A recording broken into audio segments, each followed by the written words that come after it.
दोस्तों क्या आपको पता है कि ब्लू आइज, ब्राउन रंग, डोप शुप जैसे फेमस हिट सॉन्ग्स जिन्हें हम हनी सिंह का मानते हैं वो असलियत में हनी सिंह के है ही नहीं, बल्कि इन्हें हनी सिंह ने कई दूसरे आर्टिस्ट लाइक रफ्तार, बादशाह से चुराया है। और ये मैं नहीं बल्कि रफ्तार और बादशाह इन दोनों का ही कहना है। अच्छा क्या आपको पता है साल 2014 में बादशाह और रफ्तार ने 6 और सिंगर्स के साथ मिलकर हनी सिंह पर एक डिस ट्रैक निकाला था, जिसमें बादशाह की लाइन थी, पर तेरा करियर तुझे मिल नहीं पाएगा, मैं गाड़ दूंगा ऐसा तुझे हिल नहीं पाएगा, मैं फाड़ दूंगा ऐसी बेटा सिल नहीं। अब ऐसे कई मौके आए हैं जहां बादशाह और रफ्तार दोनों ने ही मिलकर हनी सिंह को ट्रोल किया है, लेकिन एक समय था जब माफिया मुंडीर नाम के एक ग्रुप में ये तीनों बहुत अच्छे दोस्त हुआ करते थे। तो आखिर ऐसा क्या हुआ जो इन तीनों में आज इतना ज्यादा बवाल मचा हुआ है? चलो सब डिटेल में बताऊंगा आज के इस एपिसोड में। तो दोस्तों रिसेंटली बादशाह ने अपने सॉन्ग गॉन गर्ल में एक कंट्रोवर्शियल लाइन ऐड की थी कि किसी का तो कमबैक ही नहीं हो रहा। अब बादशाह का यहाँ पर इशारा हनी सिंह के कमबैक से था, जिसके बाद Amazon मिनी टीवी पर recently streamed show hip hop India के फाइनल एपिसोड में रफ्तार, जिनका खुद का हनी सिंह से 36 का आंकड़ा है, उन्होंने बादशाह से पूछा, बता देना किसका कमबैक नहीं हो रहा भाई। हाँ बता दो ना क्या किसका कमबैक नहीं हो रहा। और फिर बादशाह हंस के बोलते हैं, जिसको ये फील हो रहा है उसका, जिसको ये फील हो रहा है उसको फील हो रहा है। वैसे दोस्तों बादशाह और रफ्तार के इस बिहेवियर से आपको ये तो अंदाजा लग गया होगा कि ये दोनों हनी सिंह को बिल्कुल भी पसंद नहीं करते। पर क्या आपको पता है एक समय पर ये तीनों काफी अच्छे दोस्त थे, यहाँ तक कि बादशाह और रफ्तार के शुरुआती करियर में हनी सिंह ने माफिया मुंडीर बनाकर इनका सपोर्ट किया था। पर आज ये तीनों दोस्त इतने बड़े दुश्मन कैसे बन गए? तो इसका कारण भी माफिया मुंडीर ही था। तो साल 2010 का दौर था, खोल बोतल, गेटअप जवानी, 4 शनिवार जैसे फेमस हिट सॉन्ग्स में बादशाह और हनी सिंह ने साथ मिलकर काम किया था। तब तक सब कुछ ठीक चल रहा था, पर फिर साल 2012 आने तक इन दोनों की तरफ से कई कमेंट पास किए गए और कई एलिगेशंस भी लगाए गए। फॉर एग्जांपल हनी सिंह की मूवी जोरावर के प्रमोशन के दौरान हनी सिंह से ये पूछा गया कि क्या बादशाह उन्हें रिप्लेस कर पाएंगे इंडस्ट्री में। तो उस टाइम हनी सिंह ने अपने आप को रोल्स रॉयस और बादशाह को नैनो से कंपेयर किया था। अब कई न्यूज पोर्टल्स की माने तो दिल्ली में हुई एक पार्टी के दौरान इन दोनों के बीच हाथापाई भी हुई थी। रफ्तार की बात करें तो रफ्तार और हनी सिंह भी काफी अच्छे दोस्त हुआ करते थे, लेकिन माफिया मुंडीर के टूटने पे इन दोनों ने हनी सिंह से दूरी बना ली। साल 2016 के दौरान रफ्तार ने अपने सॉन्ग स्वैग मेरा देसी में हनी सिंह को टीज भी किया था। इसके बाद हनी सिंह कई सालों तक इंडस्ट्री से गायब हो गए और फिर रूमर्स ये आते हैं कि हनी सिंह को अल्कोहल और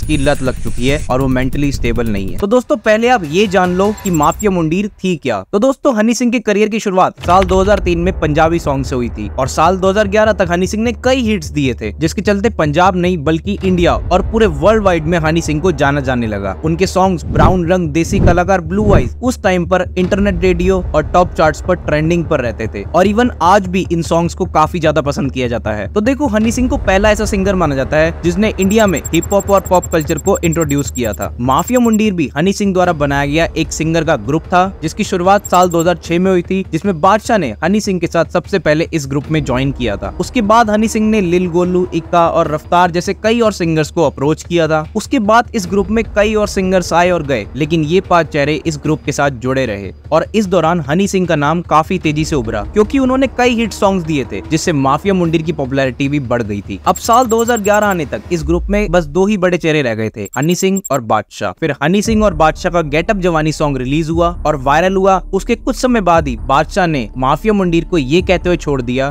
कि गेटअप जवानी उनके द्वारा लिखा हुआ सॉन्ग था और उसमें उन्होंने 5 से 6 लाख रुपए भी लगाए थे, जिसके लिए हनी सिंह ने उन्हें कोई भी क्रेडिट नहीं दिया। एक इंटरव्यू के दौरान उनसे जब माफिया मुंडीर को छोड़ने का कारण पूछा जाता है तो वो बोलते हैं कि आई think Honey paaji decided to go solo, then everyone thought हमारा तो कुछ होने नहीं वाला, so everyone left the group. अब इसके बाद टाइम टू टाइम रफ्तार और बादशाह दोनों ने हनी सिंह पे काफी एलिगेशंस लगाए हैं। अब रफ्तार की माने तो हनी सिंह का फेमस सॉन्ग ब्राउन रंग बादशाह ने लिखा था, जबकि इसे कहते हैं हिप हॉप सिंगर लिल गोलू ने लिखा था। लेकिन इसके बावजूद हनी सिंह ने इन सभी सॉन्ग्स को खुद का बताया है और इनमें से किसी भी आर्टिस्ट को कोई भी क्रेडिट नहीं दिया है। लेकिन इस गाने से एक कंट्रोवर्सी भी पैदा हो गई थी, क्योंकि इस गाने में एक लाइन थी कि सोचो अगर हनी सिंह कभी पैदा ही ना हुआ होता तो म्यूजिक इंडस्ट्री में रेवोल्यूशन ही नहीं होता। अब इस गाने से खफा होकर टोटल 8 सिंगर्स के ग्रुप ने मिलकर, जिसमें बादशाह और रफ्तार भी थे, इन सभी लोगों ने मिलकर जनवरी 2015 में एक गाना रिलीज किया था, जिसका नाम था देसी hip hop. Well music industry में ये पहला ऐसा डिस ट्रैक था जो किसी सिंगर ने दूसरे सिंगर पर निकाला था। नौ रिसेंटली बादशाह ने एक पॉडकास्ट में बात करते हुए कहा कि माफिया मुंडीर में रफ्तार और कई सिंगर्स सिंगर्स के आने के बाद हनी सिंह ने उन्हें पूरी तरह से इग्नोर कर दिया था। अब बादशाह ने आगे ये भी कहा, मैं उस समय जॉब करता था, मेरी फैमिली मेरे लिए परेशान थी कि मेरे करियर का आगे क्या होगा और ये प्रेशर मेरे लिए काफी ज्यादा था। पर रिसेंटली हनी सिंह ने भी एक पॉडकास्ट में माफिया मुंडीर के बारे में बात करते हुए कहा कि माफिया मुंडीर कोई बैंड था ही नहीं, बल्कि ये तो एक प्लेटफॉर्म था जिसमें मुंडीर का मतलब है बॉयज ऑफ पंजाब।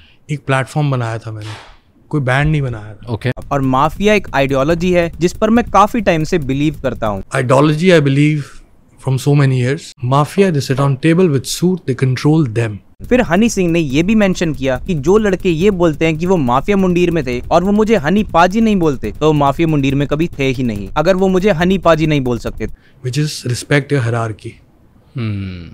जो लड़के ये बोलते हैं कि हम माफिया मुंडीर में थे और मुझे हनी बोलते हैं, वो माफिया मुंडीर में कभी थे ही नहीं। तो देखो दोस्तों, हनी सिंह का कमबैक भी काफी कंट्रोवर्शियल रहा, खास करके उनका सॉन्ग मखना। तो अपना कमबैक हनी 2.0 को अनाउंस करते हुए साल 2019 में हनी सिंह ने अपना सॉन्ग मखना रिलीज किया था, जिसमें काफी वल्गर वर्ड्स भी थे, जैसे मैं हूँ वुमेनाइजर, सिलिकॉन वाली लड़कियों को मैं पकड़ता नहीं। नाउ ऑफ कोर्स लोगों को इस बार इस तरह के सॉन्ग्स पसंद नहीं आए। ऑल्सो इसमें हनी सिंह के लुक्स पर भी काफी लोगों के मिक्स्ड रिएक्शंस थे। फिर उसके बाद कई सॉन्ग्स आए और हनी सिंह का कमबैक हनी 2.0 फेल हो गया और इस बार हनी सिंह को किसी ने भी उतना जो नहीं दिया क्योंकि उनके गाने इतने अच्छे नहीं थे। और इसके बाद हनी सिंह ने थोड़ा ब्रेक लिया और साल 2023 में फिर से हनी सिंह ने एक बार कमबैक करने की कोशिश की और इस बार हनी सिंह ने खुद को लॉन्च किया हनी 3.0 के साथ, जिसका गाना काफी ज्यादा ट्रेंडिंग में है, जिसका नाम है काला स्टार। वैसे अब देखते हैं हनी सिंह इसी तरह के अच्छे सॉन्ग्स बनाते हैं या नहीं। मुझे उम्मीद है आपको इस वीडियो से जरूर कुछ नया सुनने को मिला होगा। अगर आपको वीडियो पसंद आई हो तो लाइक करके जाना और अपने फ्रेंड्स एंड फैमिली के साथ जरूर शेयर करना।